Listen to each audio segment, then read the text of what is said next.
আল্লাহ তাআলার পয়গম্বর হযরত দাউদ আলাইহিস সালামের লাশের সঙ্গে পাখিদের এক অলৌকিক ঘটনা ঘটেছিল, যা অন্য কোনো নবী রাসূলের মৃতদেহের সঙ্গে ঘটেনি। দাউদ আলাইহিস সালামের মৃতদেহের সঙ্গে পাখিদের সেই অলৌকিক ঘটনা বিস্তারিত আকারে তুলে ধরব ইনশাআল্লাহ।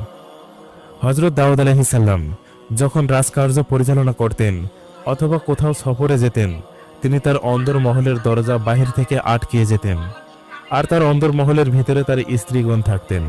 এমনই একদিন দাউদ আলাইহিস সালাম তার অন্দরমহলের দরজা বাহির থেকে আটকিয়ে কোথাও সফরে চলে গেলেন। এদিকে অন্দরমহলের ভিতরে দাউদ আলাইহিস সালামের স্ত্রী খেয়াল করলেন সেখানে একজন ব্যক্তি দাঁড়িয়ে আছেন। দাউদ আলাইহিস সালামের স্ত্রী তাকে জিজ্ঞেস করলেন, কে আপনি? আর আপনি এই অন্দরমহলের ভিতরে ঢুকলেন কি করে?